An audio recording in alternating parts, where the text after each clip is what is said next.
Então, bom dia aí para todo mundo.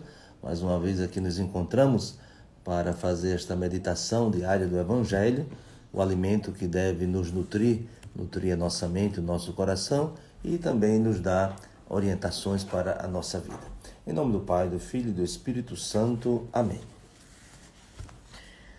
Infundi, ó Deus, vossa graça em nossos corações, para que, fugindo aos excessos humanos, possamos, com vosso auxílio, abraçar os vossos preceitos. Por nosso Senhor Jesus Cristo, vosso Filho, na unidade do Espírito Santo. Amém. Então, hoje, nós temos o Evangelho que se encontra em Marcos, capítulo 12, do versículo 28b ao 34. E o trecho do Evangelho nos narra uma conversa de Jesus provocada por uma pergunta de um escriba, isto é, de um estudioso da lei. Escriba significa justamente aqueles que se dedicavam, ao estudo da lei e que tinham também uma tarefa de ensinar as pessoas.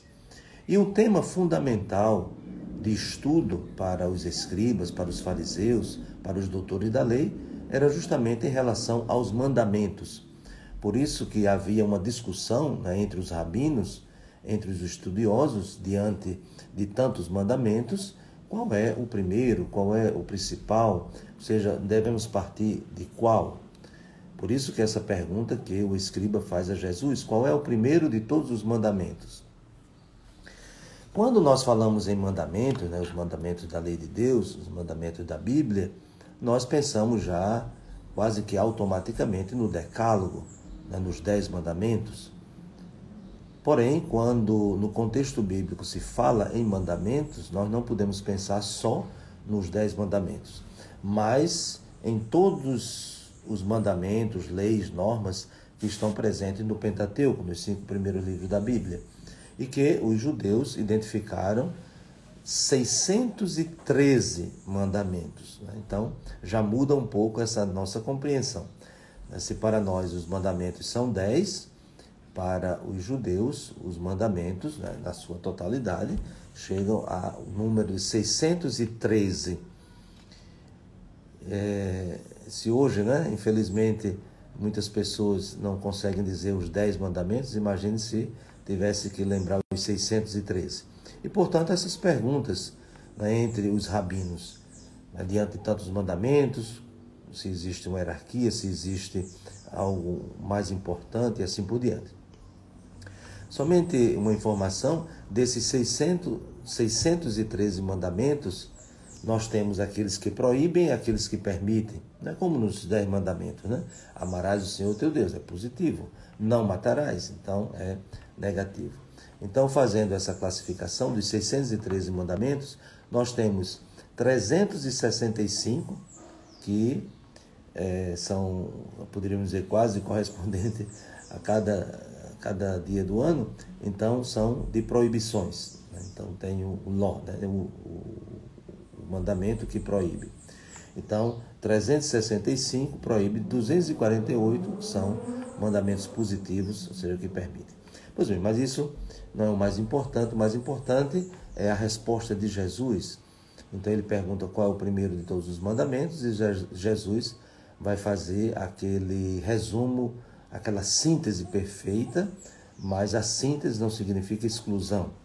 Jesus diz, o primeiro é este, e lembra o famoso Shema, Shema Israel, Adonai Eloheinu, Adonai Echad.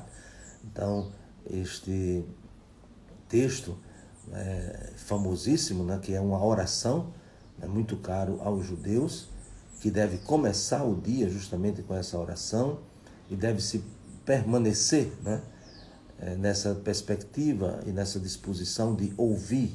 Por isso que Jesus lembra aquilo que o doutor da lei sabia, sem dúvida. Ouve Israel, Shema Israel. O Senhor nosso Deus é o único Senhor. E, portanto, amarás o Senhor teu Deus de todo o teu coração, de toda a tua alma, de todo o teu entendimento e com toda a tua força. Então, é o primeiro mandamento, ou seja, o fundamento de tudo. É o Deus que nos ama e por isso que o caminho para chegar até Ele é amando-o. Não pode-se chegar a Deus simplesmente por um conhecimento de Deus, por uma informação de Deus ou sobre Deus, por uma teologia simplesmente, mas se chega a Deus fazendo a experiência do seu amor. E o amor a Deus precisa ser vivenciado de um alcance de totalidade. Vejam que é interessante que Jesus diz que Deus é um, e claro que não é uma indicação quantitativa, mas de totalidade. Deus é único. Então é a totalidade, Deus é tudo. Então não há outros deuses. Mas também Jesus fala que o amor a Deus precisa ser também um amor de totalidade daquilo que é o ser humano. Então amarás o Senhor teu Deus com todo o teu coração. Então são 4 palavras que indicam essa totalidade do ser humano. O número 4 sempre diz respeito ao humano. Então o coração, a alma, o entendimento e a força.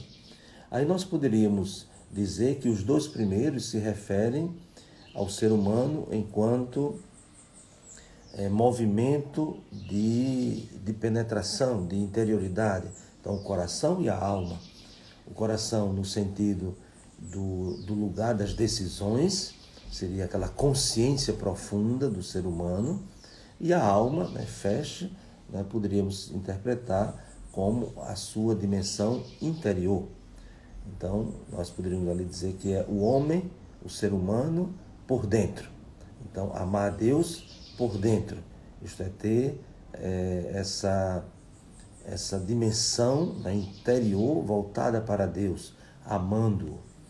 E os 2 outros termos que são utilizados, entendimento e com toda a tua força, diria respeito ao ser humano enquanto se expande. E poderíamos dizer a sua exterioridade. Então, o entendimento, aquilo que o ser humano capta de fora, e a força, aquilo que o ser humano utiliza para agir, para interagir, para atuar no mundo e nos relacionamentos. Então, vejam que esse modo que Jesus relembra, que já é conhecido do Antigo Testamento, do Shema, indica a totalidade do ser humano para amar a esse Deus que nos ama também de forma completa, dessa totalidade, dessa expressão do Deus que é único, que é uno, desse Deus que de fato é Deus que ama e ama verdadeiramente. Mas Jesus não fica só aí, dizendo que o primeiro mandamento, pela sua importância, mas ele diz que o segundo mandamento é este: amarás o teu próximo como a ti mesmo, e não existe outro mandamento maior do que estes. Então, o que é que Jesus está dizendo? Não está abolindo, porque nós ouvimos outro dia que ele não veio abolir a lei, mas ele veio dar o eixo da lei, o núcleo. Então, esses 2 mandamentos, que são inseparáveis, o amor a Deus e o amor ao próximo, são o fundamento de todo o resto, de tudo que é lei, de tudo que é norma, de tudo que é orientação, desses 613 mandamentos, como também atualizando, tudo aquilo que o ser humano precisa para orientar o seu comportamento e os seus relacionamentos. Aí nós temos essa síntese perfeita. E como dizíamos, a síntese não exclui o seu conteúdo mais desenvolvido, mas é do ponto de vista didático uma chave de interpretação. Então nós temos os 10 mandamentos, o núcleo. Então os 3 primeiros mandamentos: amar a Deus sobre todas as coisas, não tomar o seu santo nome em vão, guardar o dia santificado do Senhor. Então são os 3 primeiros mandamentos referentes a Deus. E os 7 seguintes são os mandamentos referentes ao amor ao próximo, e de forma muito concreta, a começar pelos que são mais próximos de nós, que são os nossos pais, porque o 4º mandamento diz justamente: honrarás teu pai e tua mãe. Pois bem, então Jesus faz essa síntese perfeita. E o doutor da lei, o escriba, ele compreende, porque ele já sabe isso. Então ele vai dizer que, de fato, essa síntese que Jesus faz, ela é perfeita.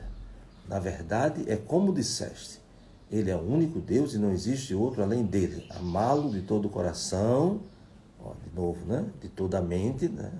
De toda a força, e amar o próximo como a si mesmo é melhor do que todos os holocaustos e sacrifícios. É interessante que nesse diálogo, né? Parece que há uns elogios recíprocos, mas na verdade Jesus faz um desafio, não faz só um elogio. Jesus diz, né? Tu não estás longe do reino de Deus, não estás longe. Então, a compreensão da verdade, a compreensão dos mandamentos, tudo isso é fundamental. Porém, nos aproxima do reino. Mas é a prática dos mandamentos que nos insere no reino. Por isso que Jesus diz, tu não estás longe, mas não diz que ele estava no reino, né? E, portanto, esse é o grande desafio. Nós não podemos ficar só na compreensão teórica, não podemos permanecer apenas sabendo o que é, mas nós devemos viver aquilo que é. Então, que